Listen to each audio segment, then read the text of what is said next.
Hello दोस्तों, क्या आपको भी मंगा स्टोरीज पसंद है? अगर हाँ, तो वीडियो को अभी लाइक और चैनल को सब्सक्राइब कर दो। और अगर आप ऐसी ही और अमेजिंग स्टोरी सुनना चाहते हो, तो कमेंट जरूर करना। आपका सपोर्ट मिला तो मैं तुरंत नेक्स्ट स्टोरी अपलोड कर दूंगा। ये एक एआई जनरेटेड स्टोरी है, इसलिए वीडियो में कुछ इमेजेस या सीन्स रिपीट हो सकते हैं, लेकिन कहानी का मजा और इमोशंस पूरी तरह बनाए रखे गए हैं। उम्मीद है आपको ये स्टोरी पसंद आएगी। इस जमाने में जहां सिर्फ जिंदा रहना ही मुश्किल है, जहां कपड़े बदन को मुश्किल से ढकते हैं और भूख हर पेट को सताती है, दूसरे कबीले अभी भी कच्चा गोश्त खा रहे हैं और जंगली घास चबा रहे हैं। लेकिन मैं छोड़ देता हूं अपने कबीले को ताजी सूप पीने और भुना हुआ गोश्त खाने के लिए। हमारे पास नरम चावल और घोंघे भी हैं, ऐसे हथियार जो अपने वक्त से कई सदियों आगे हैं। ये सब इसलिए क्योंकि मैं इस पुराने जमाने में एडवांस स्पेशल फोर्सेस का ज्ञान वापस लाया हूं। अपनी पिछली जिंदगी में मैं एक किलट स्पेशल फोर्सेस ऑपरेटिव था जिसका कोड नाम का था। बॉर्डर पर मुजरिमों का पीछा करते हुए मैं एक चट्टान से गिर गया। जब मैंने दोबारा आंखें खोली तो मैंने देखा कि कई औरतें जानवरों की खाल में लिपटी मेरे सामने खड़ी हैं, लेकिन मेरे पैर में तेज दर्द तुरंत ध्यान मांग रहा था। सालों की जंगली सर्वाइवल ट्रेनिंग का इस्तेमाल करते हुए मैंने जल्दी से जख्म पहचाना। सांप का काटा हुआ। मैंने पास से एक पत्थर का ब्लेड उठाया, जख्म को काट कर खोला, फिर एक आग से गर्म की हुई टहनी उस पर दबाई। एक दर्द भरी चीख के बाद मैं जमीन पर गिर गया। उम्मीद थी कि ज्यादा गर्मी झर के प्रोटॉन्स को खत्म कर देगी। एक रात जिंदा रहने की लड़ाई के बाद मैं अगले दिन एक ना खत्म होने वाले कॉकरोच की तरह वापस ठीक हो गया। मैंने एक औरत के हाथ से सूखे गोश्त का एक टुकड़ा लिया और उसे खा गया। जब मैंने खत्म किया तो मैंने इशारे से और मांगा। औरत का जवाब जाहिर है नहीं था। आखिर इस छोटे कबीले में जहां सिर्फ 50 से ज्यादा लोग हैं, रोज का खाना कम होता है और अब सर्दियां आ रही हैं, उन्हें सामान जमा करना होगा। खाना पहले बड़े काम करने वालों को मिलता है, मुझे अपना खाना खुद ढूंढना होगा। जैसे जैसे मौसम दिन अब दिन ठंडा होता जा रहा है, मैं सर्दियों के लिए खाना जमा करने का तरीका ढूंढना होगा। सोचते हुए अभी सबसे आसान गोश्त मछली है। एक नाला है जो 1000 मीटर से भी कम दूर है, लेकिन यह कबीला मछली नहीं खाता तो जाहिर है उनके पास मछली पकड़ने के औजार नहीं है। यह सोचकर मैंने कुछ बेलने इकट्ठी की और मछली पकड़ने के लिए टोकरी बुनना शुरू किया। जल्दी ही मैं गुफा के मुहाने पर बेलों का एक बड़ा गुच्छा लेकर वापस आया और टोकरियां बनाना शुरू किया। कई बच्चे मेरे आसपास इकट्ठे हो गए, मुझे हैरानी से देख रहे थे, अजीब सी आवाजें निकाल रहे थे। पास में कुछ औरतें धूप में घास सुखा रही थी। अचानक दूर से डर भरी चीखें हवा में गूंज उठी। चीफ थेन और 2 आदमी भाग रहे थे। हर कोई एक बड़ा अंडा पकड़े हुए था, भागते हुए चिल्ला रहे थे। उसी वक्त कान फाड़ देने वाली चीखें हवा में भर गई। एक 3 मीटर से भी ऊंचा टेरर बीक चीफ के पीछे भाग रहा था। मैंने तुरंत चिल्लाया, अंडे छोड़ दो, लेकिन कोई नहीं समझा। थेन ने अंडा छोड़ने से मना कर दिया और टेरर बीक ने थेन को छोड़ने से मना कर दिया। कुछ ही पलों में पक्षी ने पकड़ लिया। एक तेज हमले में थेन उसी जगह मर गया। दूसरे 2 आदमी यह देखकर तुरंत अपने अंडे फेंककर जंगल के किनारे की तरफ भाग गए, पेड़ों पर चढ़कर अपनी जान बचाई। मेरे पास के बच्चों ने ऐसा खौफनाक नजारा कभी नहीं देखा था। वो घबराहट में चीखने लगे। टेरर बीक ने अपना निशाना खो दिया, तुरंत पलट गया और गुफा के पास चिल्लाते बच्चों की तरफ लपका। यह देखकर मैंने जल्दी से बच्चों को गुफा के अंदर धकेल दिया। अंदर की औरतें ने तेजी से एक बड़ा गोल पत्थर धकेलकर गुफा का मुंह बंद कर दिया। टेरर बीक अंदर नहीं जा सका। वह थेन की लाश की तरफ पलटा और खाना शुरू कर दिया। मैंने एक फैसला किया, इस पक्षी को मारना होगा। इसने इंसानी गोश्त चख लिया है और कबीले की जगह जानता है, वरना कबीला कभी शांति से नहीं रह पाएगा। लेकिन मेरे पास कोई हथियार नहीं है, सीधी लड़ाई नामुमकिन है। तब मैंने पक्षी के लंबे मजबूत पैर देखे। मेरी आंखें चमक उठी। मैंने तुरंत तैयारी शुरू कर दी। पहले मैंने 2 मुट्ठी के बराबर पत्थर ढूंढे। मैंने सांप की खाल उतारी जो मेरी कमर पर बंधी थी और हर सिरे पर एक पत्थर बांध दिया। इस बने हुए बोला के साथ मैं गुफा के मुहाने में एक छेद से बाहर निकल गया। अंदर के लोग हैरान थे। वो मुझे वापस खींचना चाहते थे, लेकिन डर रहे थे कि कहीं टेरर बीक फिर से ना आ जाए। वो सिर्फ अंदर से बेचैनी से देख सकते थे, बेचारे दर्शक बनकर। मैं चुपचाप झाड़ियों में छुप गया, नीचे झुककर आगे बढ़ा। मैं टेरर बीक से लगभग 500 से 600 मीटर दूर रुका। पक्षी अभी भी अपना खाना खा रहा था, इस बात से अनजान कि वह मेरा शिकार बन चुका है। मैं धीरे से खड़ा हुआ, सांप की खाल की रस्सी के बीच को पकड़कर बोला को तेजी से घुमाया। दोनों पत्थर बाहर की तरफ घूमे। सेंट्रीफ्यूगल फोर्स ने रस्सी को कसकर खींच दिया। टेरर बीक ने हरकत महसूस की। उसने अपना सर उठाया, चीखा और सीधा मेरी तरफ लपका। वो करीब और करीब आता गया। गुफा के मुहाने पर औरतें और बच्चे डर के मारे चीखने लगे, लेकिन मैं बिल्कुल चुपचाप खड़ा रहा, पत्थर की तरह मजबूत। जब टेरर बीक 30 मीटर तक पहुंचा, मैंने बोला फेंका। घूमता हुआ हथियार हवा में उड़ा। जैसे ही वह पक्षी के लंबे पैरों से टकराया, वो कसकर लपेट गया। टेरर बीक जो पहले ही 10 मीटर के अंदर था, उछलकर निशाने पर हमला करता है। पक्षी के लंबे पैर संतुलन खो देते हैं और गिर जाता है। उसके छोटे पंख बेकार में फड़फड़ाते हैं। वो खड़ा नहीं हो सकता। गुफा में रहने वाले लोग जमकर खड़े थे, मुंह हैरान होकर खुले थे। मैंने तुरंत 2 बच्चों को बुलाया कि वो पक्षी की गर्दन पकड़कर रखें। मैंने एक बड़ा पत्थर उठाया और जोर से उस पर पटक दिया। टेरर बीक के सर से खून उछला। उसका शरीर जोर से तड़पना बंद कर देता है, फिर बिल्कुल शांत हो जाता है। दोनों बच्चे मुझे हैरानी से देख रहे थे। मैंने पक्षी के पैरों से सांप की खाल खोली, उसे दोबारा अपनी कमर पर लपेटा और दोनों लड़कों को इशारा किया कि वो टेरर बीक को गुफा तक खींचने में मेरी मदद करें। लड़के अब बिल्कुल आज्ञाकारी थे, जैसे समर्पित अनुयायी हो। हम तीनों मिलकर उस बड़े पक्षी को उसके पैरों से खींचते हैं गुफा की तरफ। 3 लोगों को इतना बड़ा शिकार वापस लाते देख गुफा में रहने वाले लोग अब अंदर नहीं रह सके। वो उत्तेजित होकर चिल्लाए, पत्थर को हटा दिया और मदद करने के लिए बाहर दौड़ पड़े। दूर से वह 2 बड़े आदमी जो पेड़ों पर चढ़ गए थे अब नीचे उतरे। उन्होंने पूरा शिकार देखा। मैंने अकेले एक टेरर बीक को मार गिराया। वो बहुत प्रभावित थे। ये पहली बार था जब उनके कबीले ने कभी इतना बड़ा शिकार पकड़ा था। गुफा में वापस आकर मैंने औरतों से कहा कि वह मेरे लिए पंख बचा कर रखें, बाकी वह संभाल सकती है। खतरा टल जाने के बाद मैंने अपनी टोकरी बुनना जारी रखा। लगभग 1 घंटे बाद 2 बुनी हुई टोकरियां तैयार हो गई। मैंने उन्हें कुछ टेरर बीक के अंदरूनी हिस्सों से भरा और नाला की तरफ चल पड़ा। वो औरत मुझे अकेले नाला की तरफ जाते देख पीछे चली। उसे लगता था कि मैं काबिल हूं और वो मुझ पर नजर रखना चाहती थी। दोनों लड़के जिन्होंने अभी अभी मुझसे वफादारी की कसम खाई थी, मुझे एक और अजीब चीज ले जाते देख तुरंत मेरे पीछे भागे। 4 लोगों का समूह जल्दी से नाला तक पहुंच गया। मैं किनारे पर खड़ा होकर ध्यान से देख रहा था। जो मैंने देखा उससे मेरा दिल तेज धड़कने लगा। सिर्फ कुछ ही मिनट में मैंने कई बार बड़ी मछलियों को छोटी मछलियों को खाते देखा। इस नाला में मांसाहारी मछलियां हैं, लेकिन मुझे मानना पड़ेगा यहां का वातावरण बिल्कुल साफ है। संगीत और नमः। पानी इतना साफ है कि मैं सीधा नीचे तक देख सकता हूं और मछलियां हर जगह हैं। मैंने एक अच्छी जगह चुनी, टोकरी से बंधी घास की रस्सी को पकड़ा और उसे पानी में उतारा। गोश्त की खुशबू तेजी से फैल गई। 20 मीटर के अंदर की मछलियां बेचैन हो गई, टोकरी की तरफ तेजी से तैरने लगी, अंदर आकर अंदरूनी हिस्सों के लिए लड़ने लगी। मैंने टोकरी को पानी से बाहर खींचा। जो बच निकले उनके अलावा 4 बड़ी मछलियां अंदर बची थी और नाला की मछलियां भागी नहीं थी। वो नीचे घूम रही थी, अभी भी टुकड़ों के लिए लड़ रही थी। ऐसा लग रहा था जैसे पार्क में कोई मछलियों को खाना खिला रहे हो। दोनों बच्चे और बड़ी औरत हैरान थे। उस अजीब चीज को पानी में डालकर और बाहर निकालकर वो इन बिना पैर वाले जीवों को पकड़ सकते थे, लेकिन वह अभी भी नहीं समझ पाए कि ऐसा क्यों हुआ। मैंने 4 मछलियों को जमीन पर फेंका, ध्यान से साफ किया, साशिमी का एक टुकड़ा काटा और उसे खा लिया। मुझे कच्ची मछली खाते देख वो तुरंत समझ गए कि ये खाना है। उन्होंने मेरी नकल की, एक टुकड़ा काटा और अपने मुंह में डाला। औरत की आंखें तुरंत चमक उठी। उसे एहसास हुआ कि ये खाने का एक नया जरिया है। वो उत्तेजित होकर बातें करने लगी, मुझे मछली पकड़ना सिखाने का इशारा करते हुए, लेकिन मैंने उसे ये काम नहीं करने दिया। इसके बजाय मैंने उसे और एक बच्चे को मछली साफ करने का काम दिया, जबकि एक और बच्चा घास का इस्तेमाल करके साफ की हुई मछलियों को एक डंडी पर पिरोकर कबीला तक वापस ले जाने के लिए। मैंने मछली पकड़ना जारी रखा। अब सारी मछलियां इकट्ठी हो रही थी। मैं बस किनारे पर झुककर टोकरी से पकड़ता रहा। हर बार में अच्छा शिकार मिलता था। हम चारों ने पूरी दोपहर काम किया। अंत तक हमने 200 से ज्यादा मछलियां पकड़ी थी। सबसे बड़ी का वजन लगभग 10 पाउंड था। 3 लोग नहीं कर सकते उन सबको वापस ले जा सकते, तो हमने एक बच्चे को और मददगार लाने के लिए भेजा। आखिर में समूह ने अपना शिकार एक बड़े जुलूस की तरह गुफा की तरफ वापस ले गया। अब तक जमा करने वाले और शिकार करने वाले सब वापस आ चुके थे। सही औजारों के बिना वह मर चुके होते। बड़े लोग सिर्फ छोटे शिकार पकड़ पाए थे, खरगोश, जंगली मुर्गियां और ऐसे ही। तब बच्चे मछलियां लेकर पहुंचे, गर्व से चिल्लाते हुए अपना शिकार बड़ों को दिखा रहे थे।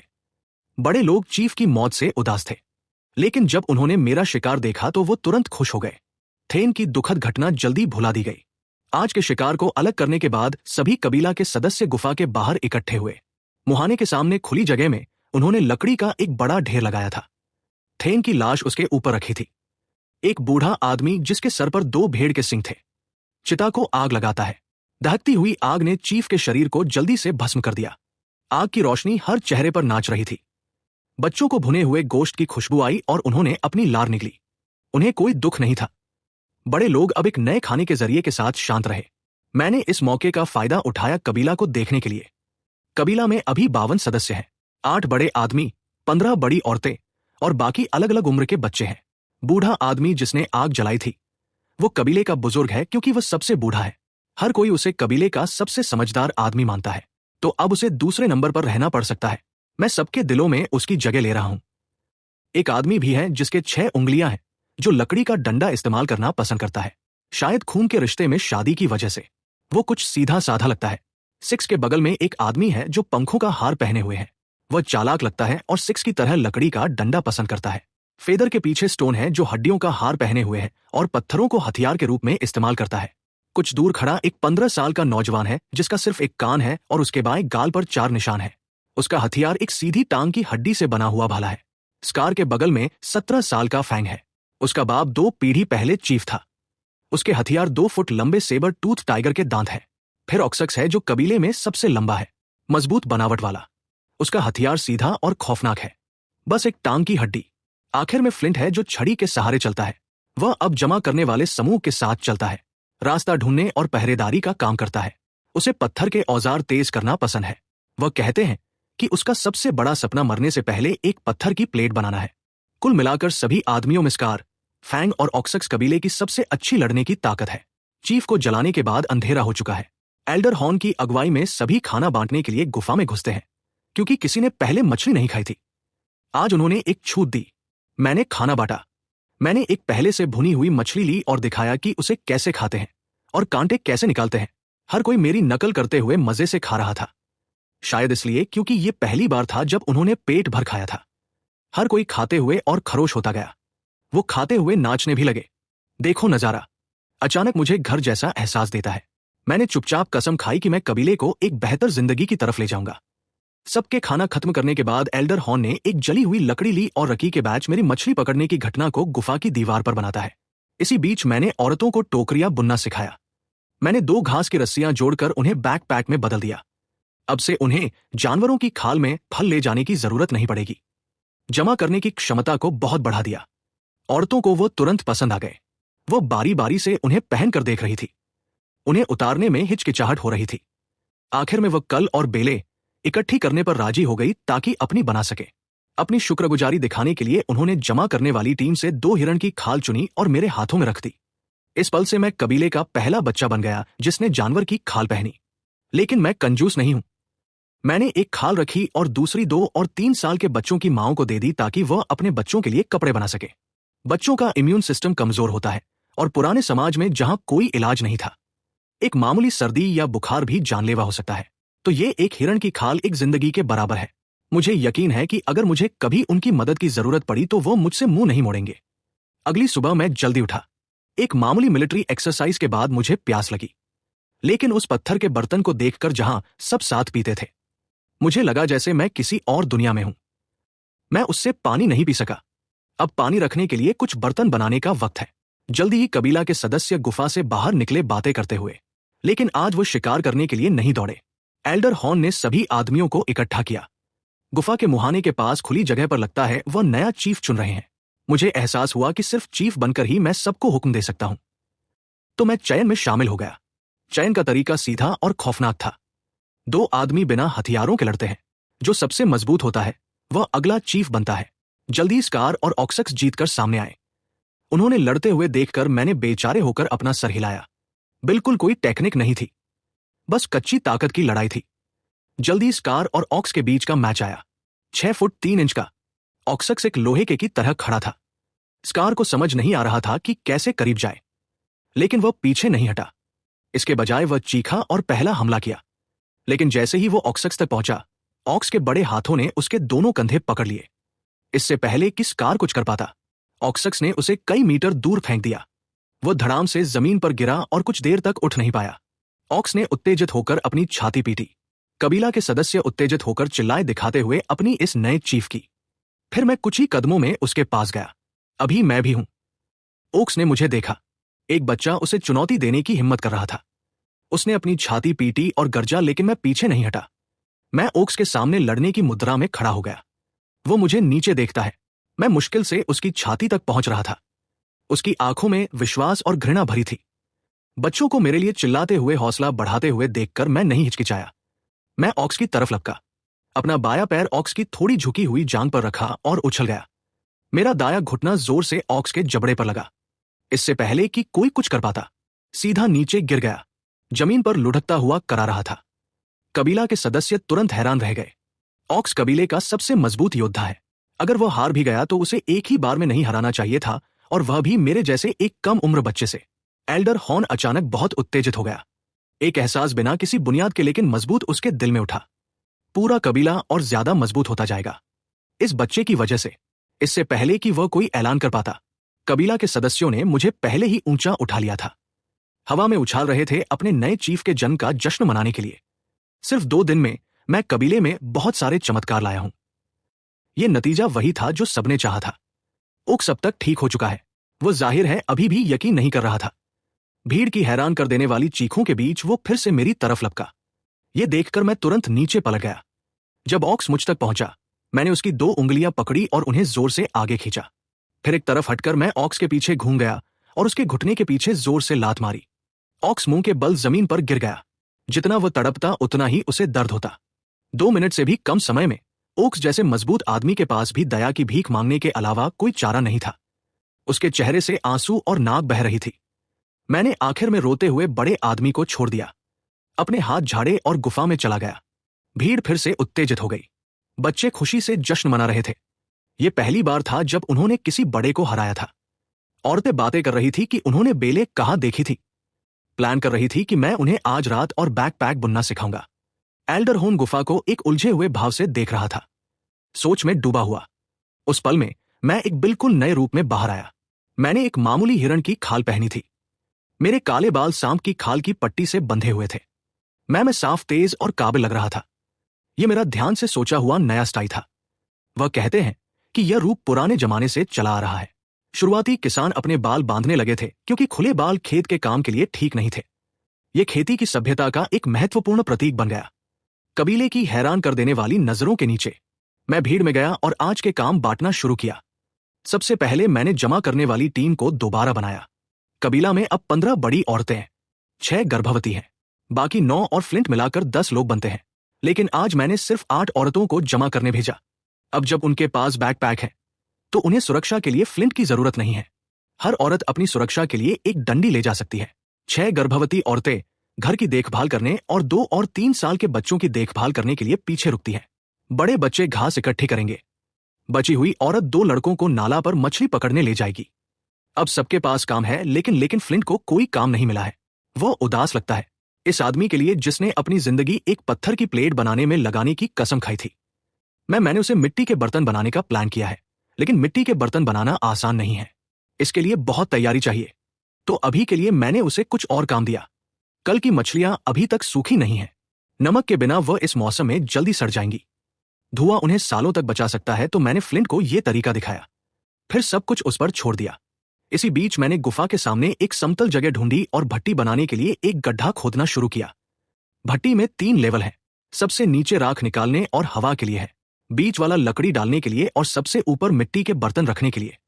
3 या 4 घंटे के काम के बाद भट्टी आखिर में बन गई, लेकिन एक गीली भट्टी इस्तेमाल नहीं की जा सकती। मैंने कल के मछली पकड़ने वाले 2 लड़कों को बुलाया और उनसे हर लेवल में लकड़ी जमा करके जलाने को कहा। आज दोपहर तक ये तैयार हो जानी चाहिए। सारा काम बांटने के बाद मैं खुद नाला पर मिट्टी चुनने गया। मैंने काम करने के लिए एक चिकना समतल पत्थर ढूंढा। मिट्टी को पीटने और गूंदने के बाद मैंने उसे आकार दिया। जल्दी ही पहला छोटा पानी का घड़ा नीचे से पतला, ऊपर से चौड़ा तैयार हो गया। इसी तरीके से मैंने 3 और बनाए। उन सबको गुफा के बगल में सूखने के लिए रख दिया। फिर कई 2 हैंडल वाले खाना पकाने के बर्तन, दर्जनों मिट्टी के कटोरियां और कुछ छोटे बर्तन। ये चीजें खूबसूरत होने की जरूरत नहीं है, अब बस काम की हो। मुझे अभी भी यकीन नहीं है कि इनमें से कितने आग में बच पाएंगे। जब दोपहर आधे से ज्यादा हो चुकी थी, मैंने सभी आधे सूखे टुकड़ों को भट्टी में रख दिया। दोनों लड़के और फ्लिंट पास खड़े थे, ध्यान से देख रहे थे। नए चीफ ने एक दिन में इतने सारे मिट्टी के बर्तन बनाए हैं, उन्हें बस नहीं पता कि ये काम करेंगे या नहीं। मैंने उन्हें नजरअंदाज किया। मैं आग के गड्ढे के पास बैठ गया, खूब लकड़ी डालता रहा और शाम तक वही रहा। जमा करने वाले और शिकार करने वाले कबीला के सदस्य एक एक करके वापस आए। औरतों का शिकार बहुत ज्यादा था। बैकपैक जंगली फल और सब्जियों से भरे हुए थे। बेलों के बड़े गुच्छे जाहिर है और बैकपैक बनाने का प्लान था। आदमियों का शिकार भी आज अच्छा था। 2 बड़े पक्षी जो टर्की जैसे लगते थे, कुछ अंडे और कई ग्राउंड हॉग। आज की 100 से ज्यादा मछलियों को मिलाकर कबीले का कुल शिकार बहुत ज्यादा है। जो भी खाना हम आज खा सकते हैं उसे जमा किया जा सकता है। उन गर्भवती औरतों के साथ जो जल्द ही बच्चे को जन्म देने वाली है, उनके पास खूब खाना होगा। जब मिट्टी की कटोरियां सफेद होने लगी तो मैंने लकड़ी डालना बंद कर दिया। मैंने आग को खुद ही बुझने दिया और रात भर ठंडा होने दिया। कल सुबह हम भट्टी खोल सकते हैं। एक दिन की मेहनत के बाद कबीला के सदस्य थक चुके थे, लेकिन जैसे ही वो आग के आसपास इकट्ठे हुए, हर चेहरे पर खुशी की मुस्कान थी। अब और भूख नहीं। सबसे महत्वपूर्ण बात, मैंने 2 बड़े पक्षियों को मिट्टी में पके हुए चिकन में बदल दिया है। उन्होंने कभी इतना स्वादिष्ट खाना नहीं चखा था, लेकिन मुझे भूख नहीं थी। खाने में सिर्फ थोड़ा सा मोटा नमक था। आप उसे मुश्किल से ही चख सकते थे। नमक अभी बहुत कीमती है। वो कहते हैं कि ये दूसरे कबीले से बदला गया था। मैं पहले ही अपने दिमाग में हिसाब लगा रहा हूं। क्या मैं मिट्टी के बर्तन नमक के लिए बदल सकता हूं? सबके खाना खाने के बाद औरतें टकरियां बुनने के लिए गुफा में वापस आई। उन्होंने पाया है कि बैकपैक सच में बहुत उपयोगी है। आज जमा करने वाली टीम में कम लोग होने के बावजूद उन्होंने पहले से ज्यादा इकट्ठा किया। मैंने सभी जानवरों की खाल बात दी। अब कई बच्चे कंबलों के नीचे इकट्ठे हो सकते हैं। अगली सुबह मैंने तुरंत मिट्टी के बर्तन पकाने के नतीजे देखे। फ्लिंट एल्डर हॉर्न के साथ दौड़ कर आया। बुजुर्ग से घबराहट में बातें करते हुए मैं खुद बहुत घबराया हुआ हूं। मेरा नमक बदलने का प्लान और मेरा गोश्त की सूप का सपना सब इस पर निर्भर करता है। एक सुनहरे अंडे को तोड़ने की उम्मीद के साथ मैंने भट्टी से मिट्टी का ढक्कन उठाया और अंदर झांक कर देखा। सभी मिट्टी के कटोरियां चमकदार टेराकोटा लाल रंग की थी, जैसे पॉलिश की हुई हो। अचानक से चिकनी। ये देखकर फ्लिंट ने एक कटोरी उठा ली, उत्तेजित होकर उस पर हाथ फेरते हुए। फिर वो लड़खड़ाता हुआ गुफा की तरफ वापस गया। कुछ ही पलों बाद वो वापस आ गया। पानी की कटोरी लेकर वापस आया। खुशी से चिल्लाते हुए गर्भ से कबीले को ये खूबसूरत पानी रखने वाला बर्तन दिखा रहा था। मैं मुस्कुराया और मिट्टी के बर्तन निकालता रहा। 4 खाना पकाने के बर्तन और 4 छोटे पानी के घड़े बिल्कुल सही निकले। चिकनी सतह बिना किसी दरार के। 8 चमचों में से सिर्फ 2 बचे, बाकी पिघलकर आपस में चिपक गए। 20 से ज्यादा मिट्टी के कटोरियों में से सिर्फ 12 इस्तेमाल के लायक थी। एक के बाद एक टेराकोटा मिट्टी के बर्तन भट्टी से बाहर निकले। कबीला के सदस्यों को सिर्फ हैरानी और उत्तेजना महसूस हुई। फैंग और ऑक्स सबसे तेज चले। हर कोई एक घड़ा पकड़कर नाला की तरफ दौड़ा।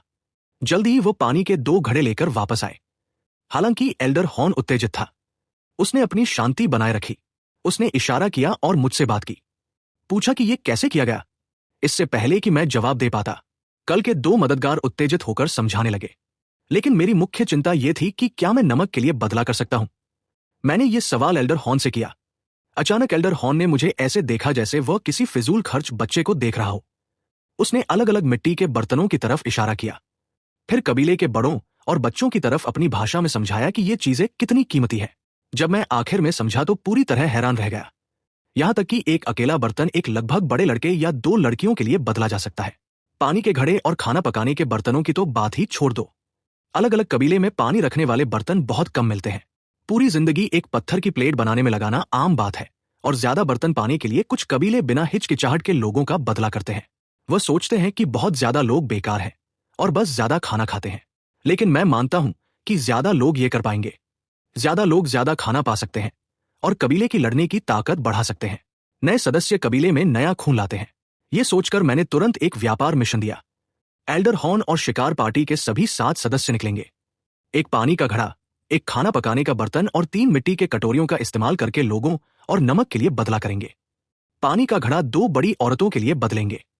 खाना पकाने का बर्तन 2 लगभग बड़े लड़कों के लिए बदलेंगे। तीनों मिट्टी के कटोरियां पहाड़ी चट्टान से इकट्ठे किए गए कीमती नमक के क्रिस्टल्स के लिए बदलेंगे। अगर नमक नहीं है तो कटोरियां और लड़कियों के लिए बदलेंगे। निर्देश देने के बाद समूह तुरंत निकल पड़ा। मैंने दूसरे कबीला के सदस्यों को काम बांटना जारी रखा। व्यापार पश्चिम के एक कबीले के साथ है। एक पहाड़ और एक घाटी के पार समूह जल्दी से अपनी मंजिल तक पहुंच गया। ये कबीला रिवर स्टोन ट्राइब से थोड़ा बड़ा है। लगभग 80 से 90 लोग हैं। दोनों कबीले ने पहले भी एक दूसरे के साथ व्यापार किया है। एल्डर हॉर्न के समूह को व्यापार के सामान के साथ आते देख दूसरे कबीले का चीफ बोल्ट कैप तुरंत उनका स्वागत करने बाहर आया। एक छोटी बातचीत के बाद एल्डर हॉर्न ने अपने बैकपैक से एक मिट्टी की कटोरी निकाली और उसे दे दी। इसे नमक के लिए बदलो। बोल्ट कैप की आंखें तुरंत चमक उठी। ये मिट्टी की कटोरी अंदर और बाहर से चिकनी है और उसके कबीले के पत्थर के बर्तन से बहुत हल्की है। उसने तुरंत 2 कबीला के सदस्यों से सफेद क्रिस्टल्स का एक छोटा थैला लाने को कहा और उसे एल्डर हॉर्न को दे दिया। लेकिन एल्डर हॉर्न ने थैला देखा और अपना सर हिलाया। हमें और चाहिए, और इस बार हम 2 बड़ी औरतों के लिए भी बदला करना चाहते हैं। उसने ओक से पानी का घड़ा निकालने को कहा। बोल्ट कैप हैरान रह गया। यह पत्थर का बर्तन बहुत बड़ा है, इतना ज्यादा पानी रख सकता है। लेकिन अगले ही पल वो हिचकिचाया। 2 औरतों को एक इतने बड़े पत्थर के बर्तन के लिए बदलना बिल्कुल अच्छा सौदा है। लेकिन अभी पतझड़ है, खाना इकट्ठा करने का मौसम, कम लोग मतलब कम फसल। लेकिन आखिर में वह मुस्कुराते हुए मान गया। एक कम आदमी मतलब कम खपत, है ना? ये तो एक जबरदस्त सौदा है। जल्दी ही 2 पतली औरतें लाई गई। वो बड़ी बहनें थी। बड़ी बहन एक बच्चे को पकड़े हुए थी।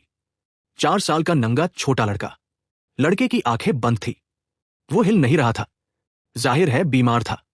हम इन 2 लोगों को तुम्हारे बड़े पत्थर के बर्तन के लिए बदलेंगे। वो छोटा लड़का हम मुफ्त में दे देंगे।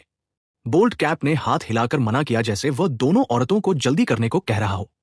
एल्डर हॉर्न ने दोनों कमजोर औरतों को देखा लेकिन कुछ नहीं कहा। उसने स्टोन से खाना पकाने का बर्तन और बची हुई मिट्टी की कटोरियां अपने बैकपैक से निकालने को कहा। अगर तुम्हें चाहिए तो तुम लड़कों का बदला कर सकते हो। बोल्ट कैप को अभी बड़ा घड़ा मिला था। अब छोटा वाला देखकर उसे पसंद आया, लेकिन उसने हाथ हिलाया इशारा करते हुए कि वो बदला नहीं करेगा। यह देखकर एल्डर हॉर्न को सिर्फ मेरी सुबह की हिदायतों का पालन करना पड़ा। उसने वहीं पर दिखाया। उसने मिट्टी के बर्तन का इस्तेमाल करके गोश्त की सूप का एक बर्तन पकाया। जल्दी ही बर्तन से खुशबूदार गोश्त की खुशबू आने लगी। दूसरे कबीले के सदस्यों के मुंह में तुरंत पानी आ गया। गोश्त ऐसे भी खाया जा सकता है। चीफ बोल्ट कैप उत्तेजित होकर एल्डर हॉर्न के हाथों से मिट्टी की कटोरी लेता है। ये कई टुकड़ों के पके हुए गोश्त और सूप से भरी हुई थी। बोल्ट कैप ने हिचकिचाते हुए एक घूंट लिया और तुरंत हैरान रह गया। हे भगवान, ये कितना स्वादिष्ट है। स्वादिष्ट सूप के ऊपर तेल की एक खूबसूरत परत तैर रही थी। वो नरम रसीला पके हुए गोश्त, एक निवाला और उसका पूरा शरीर कमाल का महसूस हुआ। बस कुछ बच्चे बदला करो, जरूर बदला करो। अब बोल्ट कैप आखिर में उधार हो गया। उसने खुशी से लोगों को दे दिया और अपने चेलों से नमक के क्रिस्टल्स का एक बड़ा थैला लाने को कहा, जिसने ऑक्स का पूरा बैकपैक भर दिया। यह देखकर एल्डर हॉर्न ने संतुष्टि से सर हिलाया। समूह फिर वापस जाने के लिए निकल पड़ा। वो 7 लोगों के साथ आए थे। 9 लोगों को पाने के बाद वो 16 लोगों के साथ वापस आए। ये शिकार पूरे दिन के शिकार से बेहतर है। समूह जल्दी से चलता है और आखिर में शाम के करीब रिवर स्टोन ट्राइब वापस पहुंचता है। लेकिन जैसे ही यह नए लोग गुफा के मुहाने पर खुली जगह तक पहुंचे, वो सब हैरान रह गए। गुफा के मुहाने पर 4 पानी के घड़े, 4 बर्तन और कटोरियों का एक बड़ा ढेर जो फ्लिंट ने आज बनाया था। फ्लिंट मिट्टी के बर्तनों को एक बेवकूफाना मुस्कान के साथ घूर रहा था। यह उसकी जिंदगी का सबसे खुशनुमा दिन था। खुली जगह के दूसरे हिस्से में कई 100 बड़ी मछलियां सूखने के लिए लटकी हुई थी। पास की औरतें सब खुशी से मुस्कुरा रही थी। ये सब गोश्त है, अब वो गोश्त भी पकड़ सकती है। पार्ट 3। वो सब खुशी से मुस्कुरा रही थी। नए बदले गए बड़े और बच्चे खासतौर पर हैरान थे। एक अकेला पत्थर का बर्तन 2 बड़ों के लिए बदला जा सकता है। इस कबीले के पास इतने सारे हैं और वो लटके हुए गोश्त सब खाने के लायक होने चाहिए। इस कबीले में आना काफी अच्छा लगता है। एल्डर हॉर्न लोगों को मेरे पास रिपोर्ट करने लाया। 8 नंगे लोग और एक नंगा बच्चा। मैं हर एक के पास से गुजरते हुए आंखें सिकोड़ता हूं। वो सब हड्डियां और खाल थे। जाहिर है दूसरे दर्जे का सामान। लेकिन कोई बात नहीं, कबीला के पास खूब गोश्त है एक सर्दियों में, और वो सब भर जाएंगे। मैं आखिर में बच्चे को पकड़े हुए औरत के सामने रुका। बच्चा हिल नहीं रहा था, चेहरा लाल हो गया था। मैंने बच्चे के माथे को छुआ। ये एक छोटी भट्टी की तरह जल रहा था। मैंने जल्दी से औरत को गुफा में खींचा। पहले मैंने मां और बच्चे को लपेटने के लिए एक जानवर की खाल ढूंढी। उन्हें आग के गड्ढे के पास बैठने को कहा ताकि वो गर्म हो सके। इसी बीच मैं बेचैनी से इधर उधर घूमता रहा। कोई दवाई नहीं है, मैं बुखार कैसे कम कर सकता हूं? अचानक मेरी आंखें चमक उठी। स्क्रैपिंग थेरेपी बुखार कम कर सकती है। यह सोचकर मैं तुरंत तैयारी शुरू की। पहले मैंने आग के गड्ढे पर साफ मछली की सूप का एक बर्तन रखा। फिर मैंने खुरचने के लिए एक सही हड्डी ढूंढी। टेरर बी की चोंच आधा मीटर लंबी थी। एक छोटा टुकड़ा तोड़ना काफी होगा। बच्चे को पकड़े हुए औरत को नहीं पता था कि मैं क्या कर रहा हूं। पहले मैंने उसके बच्चे को छुआ था और तब से मैं तेवर चढ़ाए हुए था। उसे चिंता थी कि मैं उसके बच्चे को छोड़ दूंगा। यह सोचकर उसकी आंखों से आंसू बहने लगे। तभी मैं चोंच के टुकड़े के साथ उसके पास गया। मुझे बच्चा दो, मैं उसे बचाने में मदद कर सकता हूं। औरत शब्दों को नहीं समझी, लेकिन उसे एहसास हुआ कि मैं उसके साथ पिछले चीफ से बेहतर व्यवहार कर रहा हूं। कांपते हुए उसने बच्चे को दे दिया। मैंने हड्डी के टुकड़े का इस्तेमाल करके बच्चे के शरीर पर लाल निशान बनाए। सोते हुए बच्चे का चेहरा दर्द से सिकुड़ गया। उसके मुंह से हल्की आवाजें निकली। जल्दी ही मैं बच्चे को अब लाल निशानों से ढका हुआ उसे वापस कर दिया। फिर मैंने मछली की सूप का एक कटोरा भरा और चम्मच से उसके बच्चे को खिलाया। बच्चा कई दिनों से भूखा होगा। उसने चखने पर तुरंत निगल लिया। मैंने चैन की सांस ली। अगर वह खा सकता है तो अभी भी उम्मीद है। जब तक वह कुछ देर में बुखार को पसीने से निकाल सकता है या छोटी जिंदगी बच जाएगी। औरत आखिर में शांत हो गई। हालांकि उसे नहीं पता था कि मैं क्या कर रहा था, या जाहिर है उसके बच्चे को नुकसान पहुंचाने के लिए नहीं था। जैसे ही वह शांत हुई, उसका बच्चा भी शांत हो गया। उसका पेट 2 दिन से खाली गुरगुराने लगा। वो मछली की सूप को घूर रही थी निगलते हुए। मैंने तुरंत मछली की सूप का एक कटोरा मछली के बड़े टुकड़े के साथ भरा और उसे दे दिया। फिर मैंने बच्चे को उसकी गोद से लिया, उसे जानवर की खाल में कसकर लपेटा और पकड़ लिया। अभी मेरा दिमाग परेशान है। एक मामूली बुखार भी मौत की सजा हो सकता है। खाने की समस्या टेम्परेरीली हल हो गई है। कपड़ों का क्या? जितनी हो सके उतनी खाल जमा करने के लिए मुझे बड़े जानवरों का शिकार करना होगा। लेकिन अभी के हथियार यह नहीं कर सकते। भविष्य के शिकारों में मुझे साथ जाना होगा ताकि बेहतर हथियारों के लिए सामान ढूंढ सकूं। कम से कम मुझे कुछ जाल लगाने होंगे। मैंने चुपचाप कसम खाई। सर्दियां आने से पहले सबके पास कपड़े होंगे। सबके खाना खाने के बाद छोटा लड़का जाग गया, पसीने में भीगा हुआ, और उसे औरत को वापस दे दिया। मैंने खुद लड़के के बाल को ऊपर की तरफ बांधा और उसे एक नाम दिया, स्प्राउट। औरत बहुत खुश थी। नए कबीले के चीफ ने ना सिर्फ उसके बच्चे को बचाया बल्कि उसे खुद सबकी तरह हेयर स्टाइल भी दिया। इसका मतलब है कि मैंने उन्हें स्वीकार कर लिया है। ये खत्म करने के बाद मैंने अपना सामान बनाना शुरू किया। मैंने एक काफी सीधी डंडी चुनी। मैंने टेरर बी की टांग की हड्डी से बनाया हुआ भाले का नोक एक सिरे पर लगाया। एक पुराना हड्डी का भाला बन गया। फिर मैंने टेरर बी की चोंच के कुछ टुकड़े तोड़े और उन्हें एक छोटी चाकू में पीस लिया। मैंने बचा हुआ सामान फ्लिंट को दे दिया ताकि वो अपना हथियार बना सके। अभी सामान में सिर्फ ये 2 चीजें हैं। मुझे सब कुछ खुद बनाना होगा। अगली सुबह जल्दी जब कबीला के सदस्य जाग गए, मैंने नए काम बांटे। फ्लिंट मिट्टी के बर्तन बनाना जारी रखेगा। हमें पहले यह पक्का करना होगा कि सबके पास एक कटोरी हो। बड़ी औरतें 2 टीम्स में बांट गई, एक जंगली फल इकट्ठा करने के लिए, एक मछली पकड़ने के लिए। बचे हुए बच्चे मदद करने के लिए पीछे रुकते हैं। मैं खुद शिकार की अगुवाई करता हूं। शिकार पार्टी के पूरे सदस्य और मेरे 2 आम अनुयायी और स्किप और नए मिले हुए भाई रीड और ब्रुक भी 11 लोगों की टीम बनाते हैं। हम सूरज निकलते ही जंगल में चल पड़े। जंगल में घुसने के बाद शिकार पार्टी फैल गई। हर बड़ा आदमी अपना शिकार खुद करता है। मैं अपने 4 छोटे अनुयायियों को लाया। वो बैकपैक और घास की रस्सी का एक गुच्छा लेकर मेरी मदद करने के लिए। इस जंगल के ज्यादातर पेड़ों पर फल लगते हैं। हर पेड़ 30 मीटर से ज्यादा ऊंचा है। तनों को देखकर जो 1 मीटर से ज्यादा मोटे हैं, मैं उनके साथ कुछ नहीं कर सकता। नहीं, जमीन पर कचरा फैला हुआ है। दूर से मैं बड़े पक्षियों को जमीन पर खाना ढूंढते देख सकता हूं, लेकिन इस रास्ते पर मैं सिर्फ देखता हूं। मैं किसी जानवर का शिकार नहीं करता। एक अच्छे शिकारी के रूप में मुझे पहले यह समझना होगा कि मेरे शिकार के इलाके में क्या है। जल्दी ही मुझे जंगली सुअर के निशान मिले। उलझे हुए पैरों के निशानों से लगता है कि यह एक समूह है, लेकिन उन निशानों की गहराई ने मुझे सच में डरा दिया। वजन कम से कम 1000 पाउंड या उससे ज्यादा होना चाहिए। मुझे नहीं पता कि मैं यहां क्या कर रहा हूं। 5-4। मैं उस दिशा में ध्यान से आगे बढ़ा।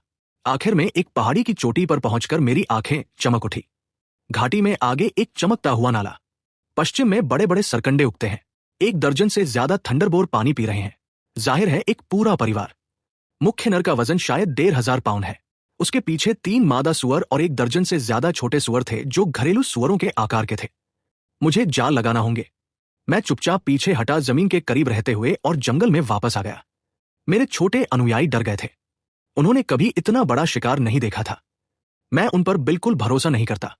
मैंने अकेले जाल लगाना शुरू किया।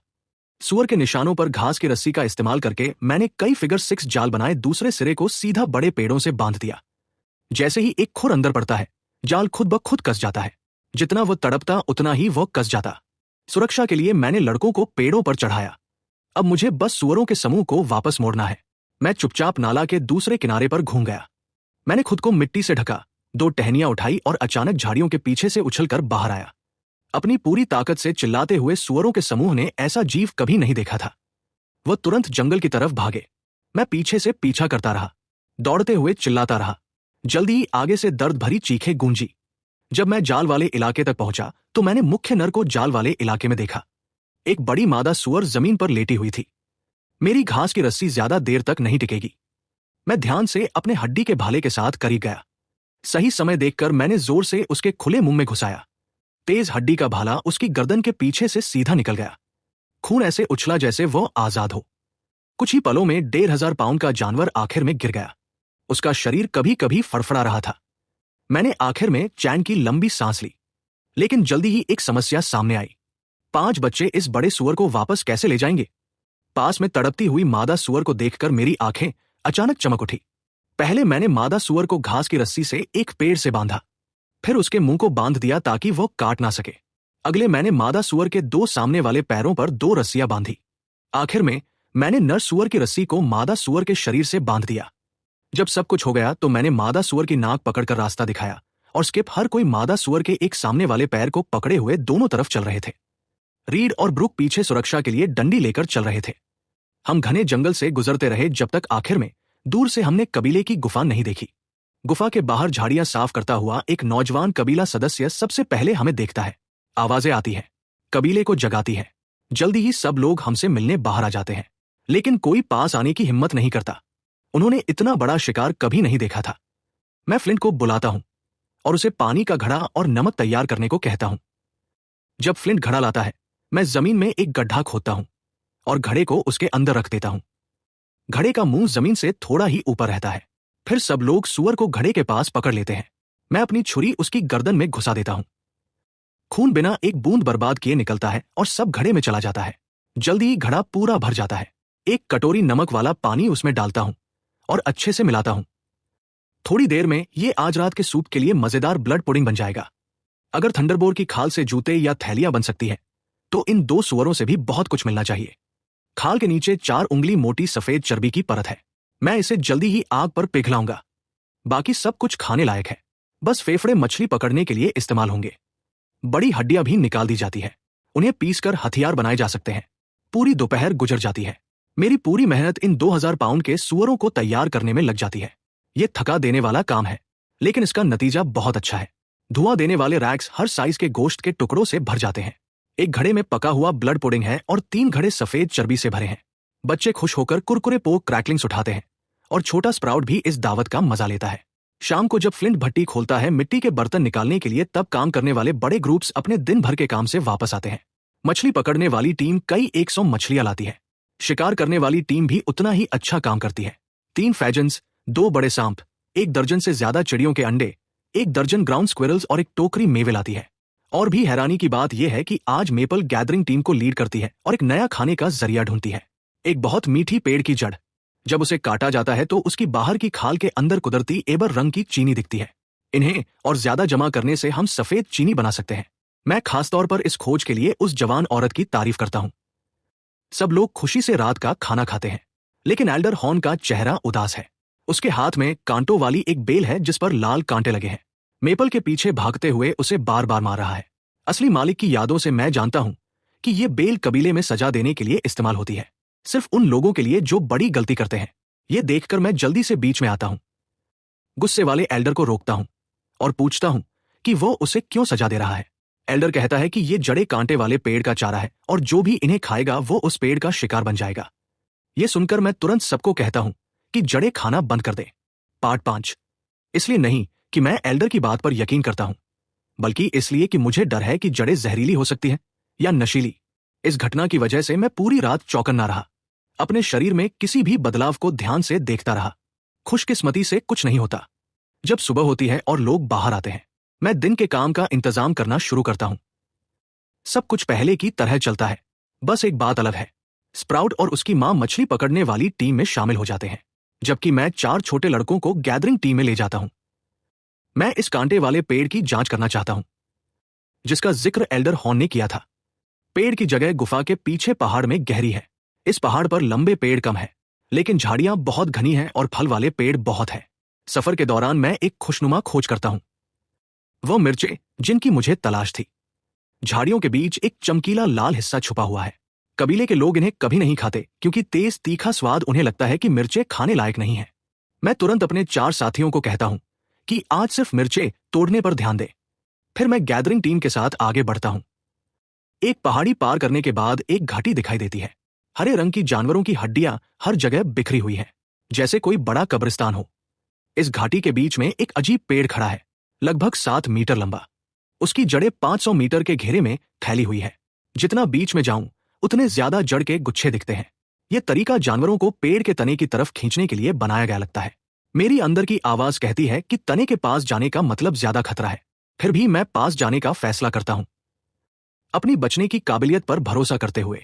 हर कदम पर मैं अपनी हड्डी की बर्छी से जमीन को टटोलता हूं। धीरे धीरे बीच की तरफ बढ़ता हूं। जब मेरी बर्छी पेड़ की छतरी के नीचे वाले इलाके को छूती है तो मेरी स्पेशल फोर्सेस की ट्रेनिंग मुझे अलर्ट करती है। खतरा पास आ रहा है। मैं जल्दी से अपनी बर्छी पीछे खींचता हूं और उसी रास्ते से वापस आता हूं। उसी पल हवा में हुश की आवाज गूंजती है। 1 दर्जन से ज्यादा कांटे हर एक लगभग 1 मीटर लंबा सीधे जमीन में घुस जाते हैं, ठीक उसी जगह जहां मेरी बर्छी ने छुआ था। हर कांटे का डायमीटर लगभग 1 से 1.5 मी और उसके आखिरी सिरे पर एक कटोरी जितना सफेद खूल है। ये कुदरती तीर है। मेरी खुशी बढ़ जाती है। जैसे ही मुझे स्ट्रॉ बोट से तीर उधार लेने की कहानी याद आती है, मैं अपनी बुनी हुई टोकरी को निशाना बनाता हूं। एक लंबी रस्सी उसमें बांधता हूं और उसे पेड़ की छतरी के नीचे फेंक देता हूं। वुश वुश, तुरंत 1 दर्जन से ज्यादा कांटे टोकरी में घुस जाते हैं। इस तरीके को दोहराते हुए मैं जल्दी ही डेविल थास के 2 बड़े गट्ठे जमा कर लेता हूं। जाने से पहले मैं औरतों को बताता हूं कि जड़ें खाने लायक हैं, लेकिन उन्हें सिर्फ बाहर वाले इलाकों से ही तोड़नी चाहिए। कबीले वापस जाते हुए मैं कबीले जाऊंगा और उनसे मदद मांगूंगा। मैं कुछ ही मिनट में वहां पहुंच जाऊंगा। मैं जंगल में कांटे वाले पेड़ से 100 छोटे पौधे जमा करता हूं। ये पौधे लगभग 3 से 1.5 मी मोटे हो गए हैं और बिल्कुल सीधे खड़े हैं। ये बर्छियों के लिए सबसे अच्छा सामान है। मैं अपने 4 साथियों को बुलाता हूं जो मिर्चें तोड़ रहे हैं और हम पांचों मिलकर इन पौधों को घर ले जाते हैं। कबीले वापस आने पर बच्चे मेरे लाए हुए सामान को देखने के लिए इकट्ठे हो जाते हैं, लेकिन गर्भवती औरतों की नजरों में सब कुछ बेकार लगता है। मिर्चें खाने लायक नहीं है और लकड़ियां शिकार को मारने के लिए इतनी मोटी नहीं है, लेकिन इससे मेरा जोश जरा भी कम नहीं होता। बाकी बचे हुए समय में मैं अपने सामान को बेहतर बनाने पर ध्यान देता हूं। छिले हुए डेविल थोंस की बनावट अच्छी और सख्त है और उनका डायमीटर सिगरेट जैसा है। अगर इन्हें तीर बनाया जाए तो ये भारी तीर होंगे। हालांकि इससे उनकी दूरी पर असर पड़ेगा, लेकिन उनकी घुसने की ताकत जबरदस्त होगी। 3 सेंटीमीटर मोटे पौधे। उनकी सख्त लकड़ी की वजह से उनके सिरे को कार्बनाइज करके और तेज करके नोक बनाई जा सकती है। ये शिकार के लिए जरूर अच्छे काम आएंगे। जाहिर है बर्छियों की नोक तेज करने का काम 4 छोटे लड़कों को मिलता है। आखिर में कबीले के हर आदमी के पास ये नई सफेद डंडी वाली बर्छियां होंगी। अब बस एक धनुष की कमी है। मौजूदा हालात को देखते हुए सिर्फ लंबे धनुष ही बनाए जा सकते हैं। हालांकि यह मुश्किल होते हैं, लेकिन उनकी ताकत जबरदस्त रहती है। लंबे धनुष बनाने के लिए फरवुड चाहिए। जिस जंगल में हमने कल जंगली सुअर पकड़ा था, वहां ये लकड़ी है। मुझे बस सही साइज के टुकड़े ढूंढने हैं। असल में जिस चीज की मैं सबसे ज्यादा कदर करता हूं, वो है वो एलोए जो मैंने सुअर का शिकार करते हुए ढूंढी थी। इसके रेशे और पत्ते रस्सी बनाने के लिए बहुत अच्छे हैं और कपड़े बनाने के लिए भी बुने जा सकते हैं। हालांकि ये रेमी जितना अच्छा नहीं है, लेकिन जानवरों की खाल से कहीं बेहतर और बहुत मजबूत है। सबसे जरूरी बात यह है एलो के पत्तों का रस जख्मों का इलाज कर सकता है। ये सूजन कम करता है, जहर निकालता है, गर्मी कम करता है और बुखार भी उतारता है। ये सब ध्यान में रखते हुए मैं अगले साल बड़े पैमाने पर एलो की खेती शुरू करने का प्लान बनाता हूं। तब तक कबीले के लोगों के पास पहनने के लिए कपड़े होंगे और इससे शिकार के जख्मों से होने वाली मौतों में बहुत कमी आएगी। अगली सुबह मैं उसी जंगल में पहुंचता हूं जहां हमने जंगली सुअर पकड़ा था। मुझे खुशकिस्मती से 2 FIR के पेड़ मिलते हैं जो किसी जानवर ने गिरा दिए थे और पहले ही हवा में सूख चुके थे। ये धनुष बनाने के लिए बिल्कुल सही है। पूरा दिन लगाने के बाद मैं पहले पत्थर की कुल्हाड़ियां और पत्थर की छुरियां तैयार करता हूं। पूरे दिन की कटाई और तराशने के बाद एक 5 फुट लंबा धनुष आखिरकार बन जाता है। एक और दिन ध्यान से ठीक करने और चमकाने के बाद यह पूरा हो जाता है। धनुष की डोरी ससल के रेशों से बुनी हुई है। सब तीर तैयार डेविल थोन से बने हैं और उनके पंख टेरर बी के नीले हरे पंखों से बने हैं। मैं एक बार में 200 से ज्यादा तीर बनाता हूं। यह एक लकड़ी की बाल्टी है जो एक ठोस लकड़ी के टुकड़े को खोखला करके बनाई गई है। देखने से लगता है वो दोनों औरतें पानी लेने आई होंगी। अब उन्होंने बाल्टी छोड़ दी है और भाग गई हैं। वो शायद जल्दी ही दूसरों के साथ वापस आएंगी। थोड़ी देर में ही पानी लेने आई औरत अपने कबीले के कई लोगों के साथ वापस आती है। उन्होंने सफेद जानवर की खाल के चौगे पहने हैं। उनकी चमड़ी इतनी सफेद है कि लगता है पाउडर लगा हो। वह ग्रुप मेरे पीछे पड़ी बड़ी मछली को हैरानी से देखता है। एक आदमी जो उनका सरदार लगता है मुझसे आंख मिलाता है और लकड़ी की बाल्टी की तरफ इशारा करता है। मैं तुरंत समझ जाता हूं। मैं बाल्टी को अपनी बर्छी से उठाता हूं और सरदार को दे देता हूं। सरदार बाल्टी ले लेता है, कुछ अजीब सी बातें करता है जो समझ नहीं आती, फिर मेरे पीछे पड़ी बड़ी मछली की तरफ इशारा करता है। हालांकि मैं उसकी बातें समझ नहीं पाता, लेकिन उसे मछली की तरफ इशारा करते देखकर मतलब साफ हो जाता है। मैं एक तरफ हट जाता हूं मछली दिखाने के लिए। वो ग्रुप तुरंत दौड़ कर आता है और बड़ी मछली को गुस्से से पीटना शुरू कर देता है। कई औरतें तो रोने लगती हैं। आगे वाला आदमी मुस्कुराता है, अपनी मुट्ठी से अपनी छाती पीटता है, फिर अपनी मुट्ठी मेरी तरफ बढ़ाता है। मैं हैरान दिखता हूं, लेकिन उसकी दोस्ताना मुस्कुराहट देखकर यह शायद लड़ने की चुनौती नहीं है। हिचकिचाते हुए मैं उसके साथ फिस्ट बम करता हूं। वो सह आदमी दिल खोलकर हंसता है और मुझे गले लगाता है, फिर बातें करना शुरू कर देता है। मेरे साथ इशारे करता है। भले ही हमारी भाषा एक नहीं है, चेहरे के हाव भाव और शरीर की भाषा से बात हो जाती है। मैं उसे बताता हूं कि मैं नदी के उस पार से आया हूं, सिर पर सींग वाले जानवरों की तलाश में। वो आदमी समझकर सिर हिलाता है, फिर बताता है कि उसके कबीले के कई लोगों को इस मछली ने खा लिया है। उसे मारने के लिए शुक्रिया कहने के लिए वह चाहता है कि मैं उनके कबीले में मेहमान बनकर जाऊं। शाम हो रही है और दोनों कबीले ज्यादा दूर नहीं हैं। शायद हम आगे चलकर सामान का लेन देन कर सकते हैं, तो मैं दावत कबूल करता हूं। मैं इशारा करता हूं कि वो मछली ले सकते हैं, ये खाने लायक है। वो आदमी हैरान दिखा। उनके तजुर्बे में मछलियां लोगों को खाती है, उल्टा नहीं।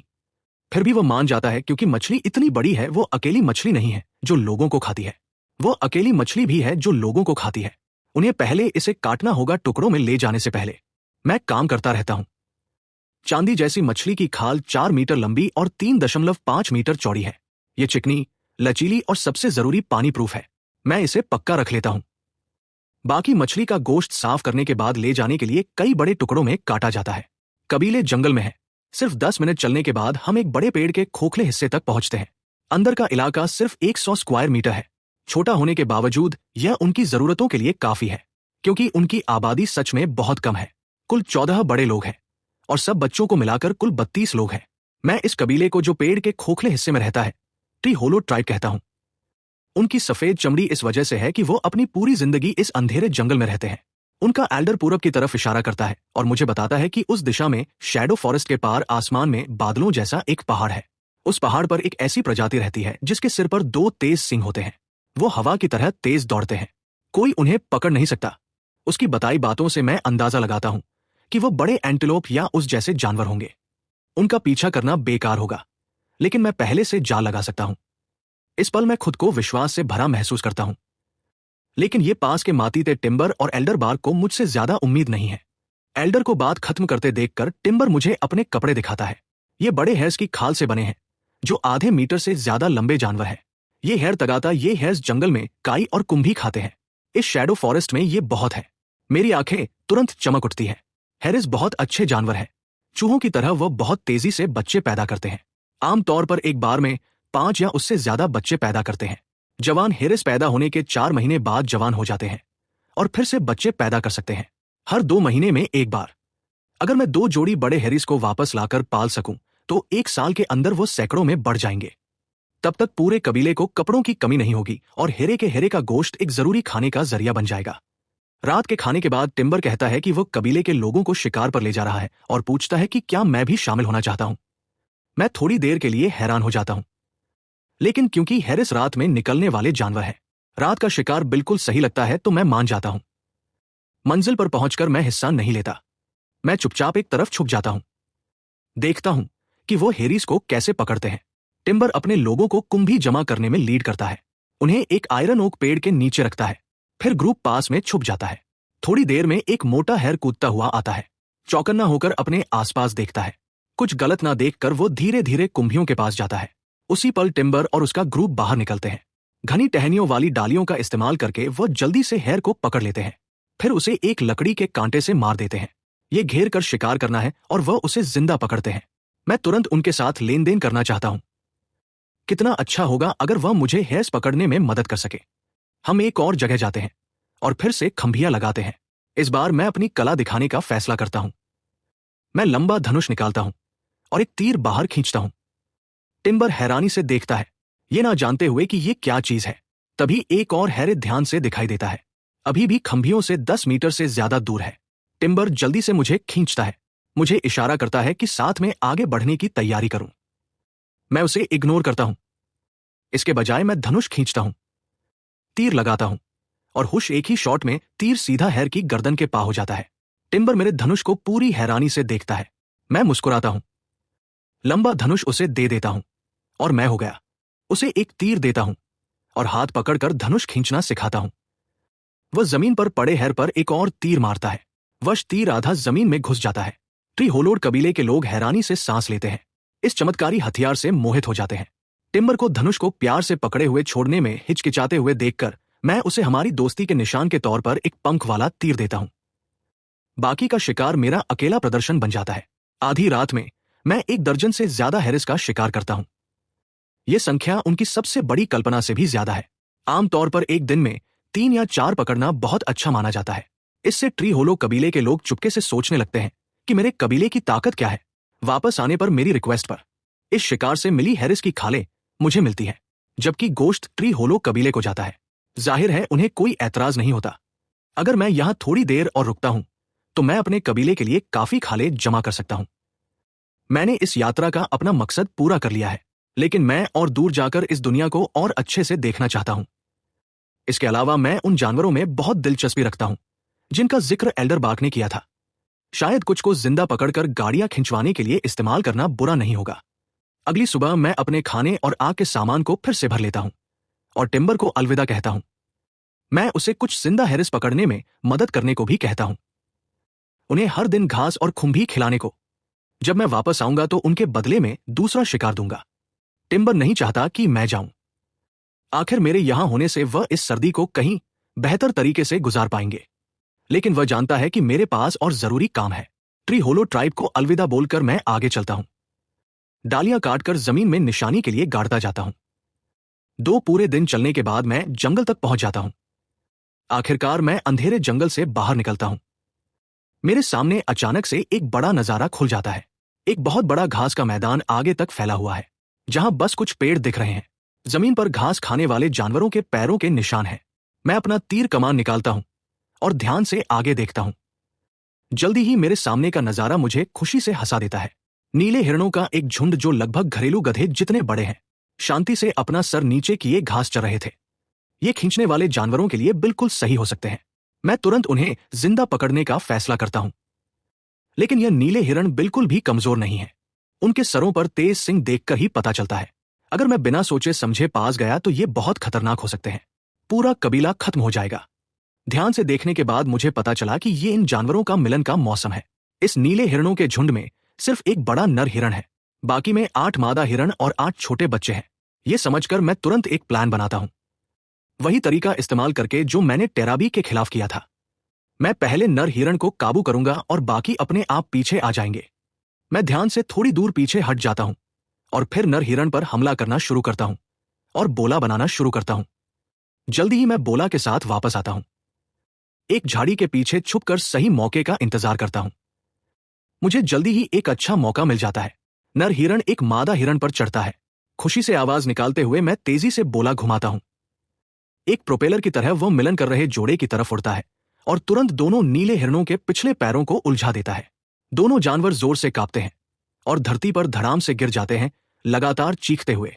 फिर मैं एक रस्सी का फंदा घुमाता हूं काउ बॉय स्टाइल में और उसे तेजी से फेंकता हूं, जो बिल्कुल सही 2 पास की मादा हिरणों के खुरों के गिर्द गिरता है। नीला हिरण का झुंड तुरंत घबरा जाता है और फिर लेफ्ट की तरफ मुड़ जाता है। सब तरफ बिखर जाते हैं। थोड़ी देर में कई नीले हिरण एक साथ बुरी तरह उलझ जाते हैं, चीखते और तड़पते हुए। बाकी बची 2 मादा हिरण हालत देखकर 8 बच्चों के साथ भाग जाती है। मैं लाचार होकर देखता हूं जब 10 हिरण भाग जाते हैं। कुछ भी नहीं कर पाता। मैं बस बचे हुए नीले हिरणों के पैर रस्सी से बांध सकता हूं। जंगली जानवरों को पूरी तरह पालना बहुत मुश्किल है।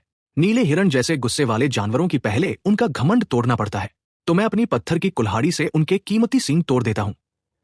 फिर गर्म कोयला इस्तेमाल करके कटे हुए हिस्से को दागता हूं ताकि वो फिर से ना उग सके। एक हिरण जो जोर से तड़प रहा था, वो अब बटेर की तरह सीधा हो जाता है।